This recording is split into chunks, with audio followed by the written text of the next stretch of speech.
guys, yung mga nagawa natin na kimchi. Ito yung ating pipino na may labanos. Kimchi Chinese cabbage. Yan yung jellyfish natin. Meron lang tayong 4. Tayo ay gagawa ulit ng kimchi. Pero syempre hindi na tayo gagawa ng ating kimchi paste dahil meron na nga tayong stock. Ayan, at nakita nyo kalahati na. Kasi lagi tayong gumagawa ng kimchi na ibang-ibang klase ng kimchi. At meron ding gulay, pwede rin gawin sa jellyfish at kung ano-ano. Doon sa mga nagtataka sa akin, bakit pag sinabing kimchi, pero iba-iba yung ginagawa ko daw.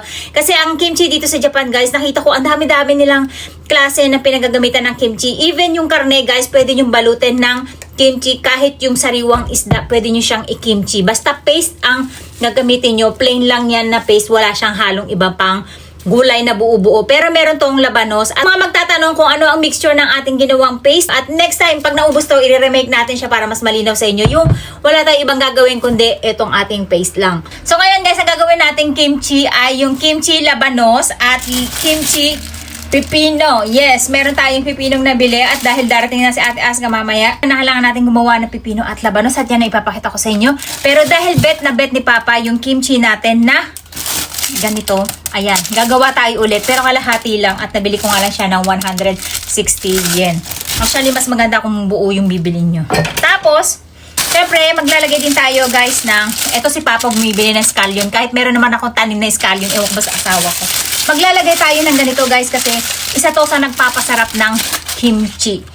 Ayan. At ang gagawin lang natin, kukunin natin yung ilalim para maitanim pa natin. Ayan, kung makikita nyo, nag-uugat na siya guys. Ginagawa ko, hindi ko siya sinasamang lahat. Ito ay itinatanim ko ulit dun sa aking garden para magkaroon tayo ng anytime meron tayong scallion na makukuha pag kailangan natin siya. At ito na nga guys, napakadami nagre-request sa atin ng paggawa natin ng ating kimchi paste at nandito na po sa screen yung ating mga sangkap na ginamit at paghalu-haluin nyo lang yan. At nasa inyo na po kung gusto nyo pong mag-add ng tamis at alat. Pero mas better guys na dagdagan nyo na yung alat, sobrang alat na yung gawin nyo at sobrang tamis kasi kapag nilagay nyo na yung mga gulay na kailangan nyo ay nagtutubig po yun at tumatabang. Kaya kinakailangan ay tansyahin nyo na dapat pag nilagay nyo yung gulay ay magiging sakto lang yung lasa nila. Pero wag sobrang alat, wag din sobrang tamis. So unang gagawin natin dito, gagawin natin yung kimchi paste natin at ang gamit natin dito ay yung ating sibuyas at labanos at nakasulat na nga yung ating sangkap kaya kayo na bahala magtansya. Kung gusto nyong gumawa ng mas madami. At dito guys, nagkamali ang lola nyo kasi hindi natin naisama yung ating ginger na mailing. Pero pwede din namang hindi kasi guys, ang sarap din niya kahit yung ginger nakakain ko siya ng buo-buo. Tapos pagkagiling ng ating mga sangkap, yan, nilagay lang natin siya sa planggana and then tinimplahan na natin siya ng ating patis. At yung anghang, dependehan nyo din sa gusto nyong level ng anghang kasi nga ako ay medyo mataas ang level ng anghang ko, yung mga anak ko ay hindi. At ating sangkap, tulad ng sinabi ko, nakasulat na rin po dun sa ating screen. Tapos ang ginamit ko dito guys, yung plum juice natin, isang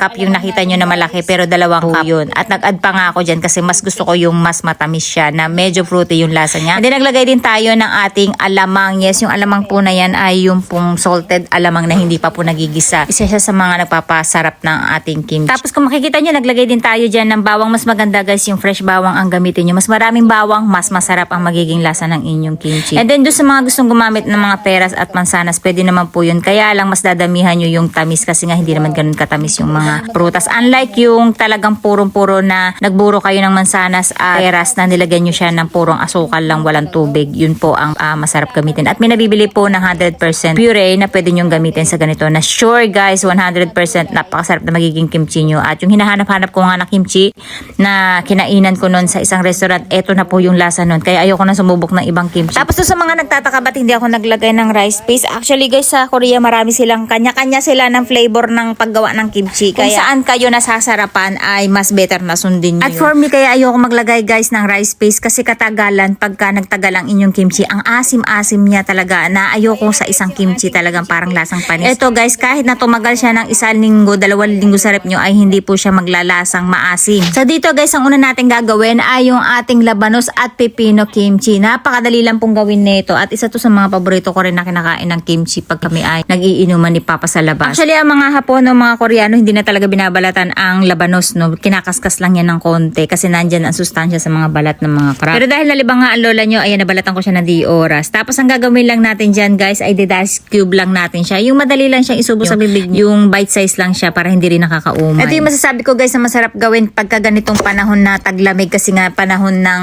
radish. Kumbaga hindi siya masyadong maanghang at manamis-namis yung lasa nila. Yung nga lang pagka ganitong taglamig ay wala na rin kayong halos makikita na pipino kasi yung mga pipino ay pang summer lang po yan. At yung iba niyan kung may makita man kayo pag taglamig ay yan ay binubuhay na lang sa loob ng plastic house o yung greenhouse. So ayan, pagkatapos nating mahiwa yung ating pipino at labanos ay inasinan lang natin siya ng saktong-sakto para hindi maging maalat masyado. At saka natin siya i-rest ng ilang minuto, 30 minutes to 1 hour guys, para lumakas yung excess nilang tubig. At after 1 hour, ayan na nga sila guys at hinugasan lang natin sila sa tubig. Pero pwedeng hindi nyo siya hugasan kung saktong asin lang yung ginamit nyo kasi magagamit nyo pa din naman yun. Pero dapat ay tansyadong-tansyado nyo na hindi magiging maalat na maalat ang magiging kimchi. Pagkapagyan natin ng ating excess na tubig ay i-rest nyo lang siya ng mga ilang minuto para madry lang din sila ng konti bago nyo ilagay yung inyong paste na ginawa. Tapos halu-haluin nyo lang siya at nasa sa inyo na kung gusto nyo maglagay ng garlic chives at ng inyong scallion. So ay ito lang. Yung iba kasi talagang plain na labanos lang ang nilalagay. Pero dahil gusto ko rin kumain ng pipino, kaya ayan, pinagsama na natin yung ating pipino at labanos. At ang susunod natin gagawin ay yung ating kimchi na palagi nyo nakikita kung saan-saan at pag sinabing kimchi ay ito kagad yung pumapasok sa utak natin, di ba?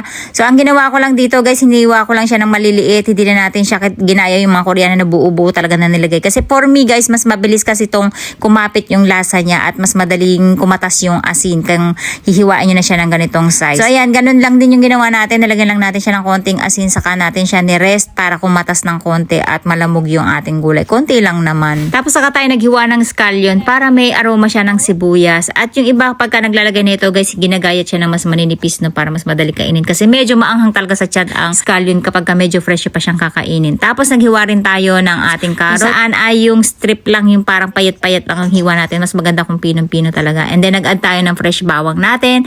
At syempre namitas tayo ng ating garlic chives sa ating garden. At naubos na nga. Kaya wala tayong magagamit next time. Tapos hindiwa ko lang siya na maliliit na ganyan kasi dagdag aroma din yan guys. At pampadami din syempre. Tapos walang ibang ginawa yung lola niya kundi nilagay na natin yung ating paste. Diba? Napakasarap pagka may sta kayo paste. Anytime na gusto nyo kumain ng kimchi at basta may gulay kayo sa rep ay pwede nyo itong gawin. Kahit na anong klaseng gulay guys, kahit prutas pa yan, pwede nyo lagyan ng kimchi. Kahit karne, kahit na ano ang gusto nyo paglagyan ay pwede. At pagkatapos natin mapaghalo-halo yan, tinakpan lang ng lola nyo dahil habang hinihintay natin yung ating Chinese cabbage na malamog. At eto na nga, after ng 1 hour, pigang-piga na yung ating Chinese cabbage. Pero ang gawin nyo dyan guys, tansyahin nyo pa din yung asin nyo kasi mas maganda kung tansyado nyo dahil magagamit nyo na siya ng as is. Pero kung sobrang alat na pagkakagawa nyo ay hindi nyo siya basta magagamit. Kailangan nyo siyang anlawan sa tubig. At kahit na kumatas na yan ay pinipiga pa ng lola nyo para pag nilagay natin siya dito sa ating mixture ay hindi siya magtutubig. Tapos syempre wala kang ibang gagawin kundi halu-haluin nyo lang yan. At wag nyo nang pansinin kung nakagloves ako o hindi minsan dahil kami lang din naman ang kumakain yan at hindi yan pambenta. At ayan nga si Ate Akari biglang sumulpot sa likod ko at ang bango-bango daw na naaamoy niya kaya kumuha kagad ng tasa at nakakalahati nga kagad ang batang ito kasi nga paborito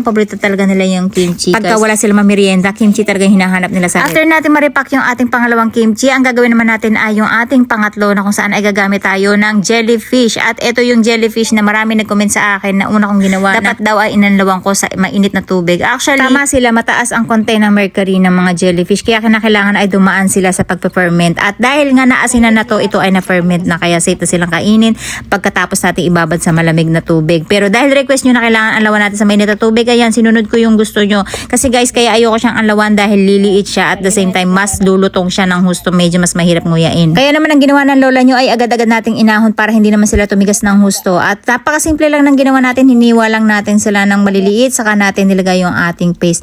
At asa sa inyo ulit kung gusto nyo maglagay ng another bawang at ng garlic chive at kung ano-ano pa. Pero ako mas gusto kong plain lang na ganito. Tapos tulad ng iba, nilagay din natin siya sa plastic ng bukod-bukod. Kasi ito guys, ang purpose na ito para hindi lahat nabubukas kung nasa plastic ware siya na lahatan. Pagka every time nakakain, bukas ng bukas. So pwede siyang magkaroon ng bacteria. No? Unlike yung nakaganito, nakabukod-bukod ang araw-araw o yung kada kain ay kukuha na lang ng kukuha. At kung may bisita ka biglang dumating o yung may kailangan pagbigyan, at least may nakabukod ka na pwede mo ipauwi. At dahil nga susunduin natin si Ate Aska kay Ate Tati, ayan syempre pinagbalutan ko rin si Ate Tati para matikman din nila yung ating ginagawang kimchi. Tapos para hindi naman magpakalat-kalat yung ating kimchi at para makita natin kung ano yung pagkakaiba nila, ayan sinilansan ko naman sila dito sa isang malaking plastic box para sama-sama silang nakalagay sa loob mismo ng ating ref. Ito na guys yung ating kimchi at syempre yung tatlong ginawa natin. Ito nga meron tayong Chinese cabbage, yung ating cucumber at labanos at yung ating jellyfish. Tadakimasu! Medyo fresh pa siya pero sobrang sarap na guys. At si Akari, At si Akari nga nakakalahati na agad. Fresh pa, hindi pa masyadong nanunuot yung lasa ng kimchi natin sa mga gulay natin. Pero, sarap. Nagdala nga tayo kay Ate Tati. Kasi favorite din to ni Ate Tati. Fresh pa, nakakatakot. Ang sarap na, oh. Yung scallion natin, guys, ang sarap.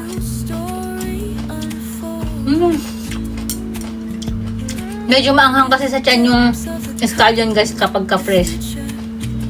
Yung ating pipino na ang sarap.